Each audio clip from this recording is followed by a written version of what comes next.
ಜ್ಯೋತಿಷ್ಯದ ಪ್ರಕಾರ ಶನಿದೇವನನ್ನು ನ್ಯಾಯದ ಸಂಕೇತವೆಂದು ಪರಿಗಣಿಸಲಾಗುತ್ತದೆ. ಶನಿಯು ವ್ಯಕ್ತಿಯ ಕರ್ಮಗಳಿಗೆ ಅನುಗುಣವಾಗಿ ಫಲಿತಾಂಶಗಳನ್ನು ನೀಡುತ್ತಾನೆ. ಶನಿಯು ನಿಧಾನವಾಗಿ ಚಲಿಸುವ ಏಕೈಕ ಗ್ರಹವಾಗಿರುವುದರಿಂದ ಇದರ ಪರಿಣಾಮವು ದೀರ್ಘಕಾಲೀನವಾಗಿರುತ್ತದೆ.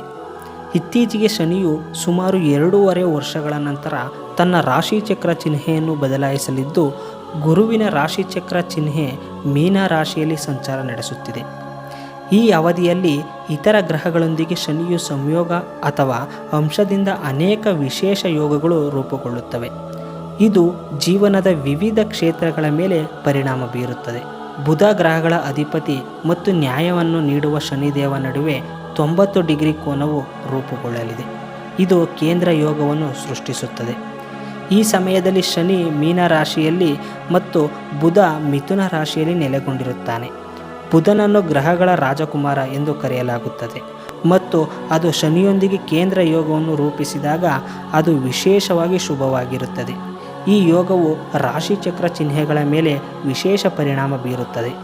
ಇದರಿಂದಾಗಿ ಅವರು ಆರ್ಥಿಕ ಲಾಭಗಳು, ವೃತ್ತಿ ಪ್ರಗತಿ, ಶಿಕ್ಷಣದಲ್ಲಿ ಯಶಸ್ಸು ಮತ್ತು ಕುಟುಂಬ ಜೀವನದಲ್ಲಿ ಸಮತೋಲನವನ್ನು ಪಡೆಯಬಹುದು. ಆ ರಾಶಿಗಳಾವು ಎಂಬುದನ್ನು ನೋಡೋಣ. ಹಾಗೂ ನಿಮ್ಮ ಎಲ್ಲ ಸಮಸ್ಯೆಗಳಿಗೆ ಪರಿಹಾರ ಕಂಡುಕೊಳ್ಳಲು ಪಂಡಿತ್ ಋಷಿಕೇಶ್ ಭಟ್ ಅವರನ್ನು ಸ್ಕ್ರೀನ್ ಮೇಲೆ ಬರುವ ನಂಬರ್ಗೆ ಸಂಪರ್ಕಿಸಬಹುದು. ಮೊದಲನೆಯ ರಾಶಿ ವೃಷಭ ರಾಶಿ. ವೃಷಭ ರಾಶಿಯವರಿಗೆ ಈ ಸಮಯ ಹಲವು ವಿಧಗಳಲ್ಲಿ ಶುಭ ಚಿಹ್ನೆಗಳನ್ನು ತರಬಹುದು. ಒಂದೆಡೆ ಶನಿ 11ನೆಯ ಮನೆಯಲ್ಲಿರುವುದರಿಂದ ಮತ್ತು ಮತ್ತೊಂದೆಡೆ ಬುಧ 2ನೇ ಮನೆಯಲ್ಲಿರುವುದರಿಂದ ಆರ್ಥಿಕ ಮತ್ತು ಮಾನಸಿಕ ಮಟ್ಟದಲ್ಲಿ ನಿಮಗೆ ಪ್ರಯೋಜನಕಾರಿಯಾಗಬಹುದು.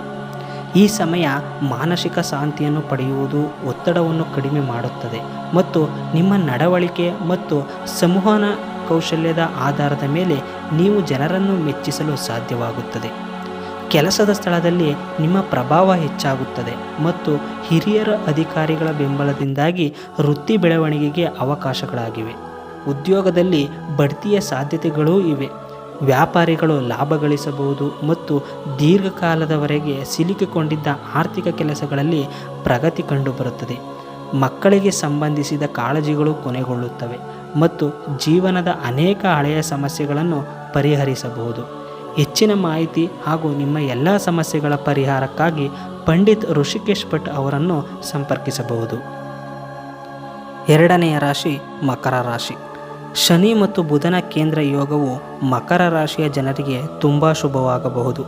ಶನಿ ನಿಮ್ಮ 3ನೇ ಮನೆಯಲ್ಲಿ ಮತ್ತು ಬುಧ 6ನೇ ಮನೆಯಲ್ಲಿ ಸಂಚರಿಸುತ್ತಿದ್ದು, ಇದು ಧೈರ್ಯ, ಕಠಿಣ ಪರಿಶ್ರಮ ಮತ್ತು ತಿಳುವಳಿಕೆಯನ್ನು ಉತ್ತೇಜಿಸುತ್ತದೆ.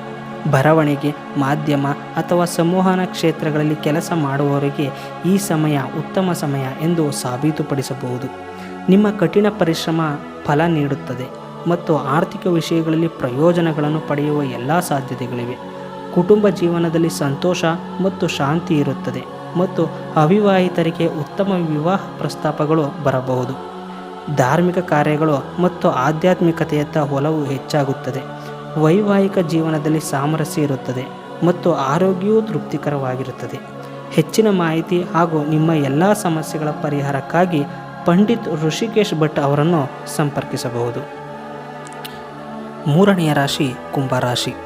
ಶನಿ ಮತ್ತು ಬುಧನ ಈ ಸಂಯೋಜನೆಯು ಕುಂಭರಾಶಿಯವರಿಗೆ ಅದೃಷ್ಟವರ್ಧಕವಾಗಬಹುದು. ಶನಿಯ ಪ್ರಭಾವ ಈ ರಾಶಿ ಚಕ್ರದ ಮೇಲೆ ಆಳವಾಗಿರಬಹುದು, ಆದರೆ ಬುಧನ ಉಪಸ್ಥಿತಿಯು ಅನೇಕ ಸಮಸ್ಯೆಗಳಿಂದ ಪರಿಹಾರವನ್ನು ನೀಡುತ್ತದೆ. ದೀರ್ಘಕಾಲದವರೆಗೆ ತೊಂದರೆಗಳನ್ನು ಎದುರಿಸುತ್ತಿದ್ದ ಜನರಿಗೆ ಈಗ ಪರಿಹಾರ ಸಿಗಲು ಪ್ರಾರಂಭಿಸುತ್ತದೆ. ಈ ಸಮಯವು ಆರ್ಥಿಕ ದೃಷ್ಟಿಕೋನದಿಂದ ಶುಭ ಚಿಹ್ನೆಗಳನ್ನು ನೀಡುತ್ತದೆ. ಹಣ ಪಡೆಯುವ ಸಾಧ್ಯತೆಗಳು ಮಾತ್ರವಲ್ಲ, ಹಣ ಸಂಗ್ರಹಿಸುವಲ್ಲಿಯೂ ನೀವು ಯಶಸ್ಸನ್ನು ಪಡೆಯಬಹುದು. ವಿದೇಶಗಳಲ್ಲಿ ಕೆಲಸ ಮಾಡುವವರಿಗೆ ಮತ್ತು ಬಹುರಾಷ್ಟ್ರೀಯ ಕಂಪನಿಗಳಲ್ಲಿ ಉದ್ಯೋಗದಲ್ಲಿರುವವರಿಗೆ ಈ ಸಮಯವು ವಿಶೇಷವಾಗಿ ಪ್ರಯೋಜನಕಾರಿಯಾಗಿದೆ. ಆಸ್ತಿ ಸಂಬಂಧಿತ ವ್ಯವಹಾರಗಳು ಸಹ ಲಾಭದಾಯಕವಾಗಿರಬಹುದು. ಸಂಗಾತಿಯ ಆರೋಗ್ಯದಲ್ಲಿ ಸುಧಾರಣೆಯ ಲಕ್ಷಣಗಳಿವೆ.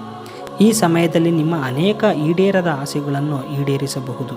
ಹೆಚ್ಚಿನ ಮಾಹಿತಿ ಹಾಗೂ ನಿಮ್ಮ ಎಲ್ಲ ಸಮಸ್ಯೆಗಳ ಪರಿಹಾರಕ್ಕಾಗಿ ಪಂಡಿತ್ ಋಷಿಕೇಶ್ ಭಟ್ ಅವರನ್ನು ಸಂಪರ್ಕಿಸಬಹುದು.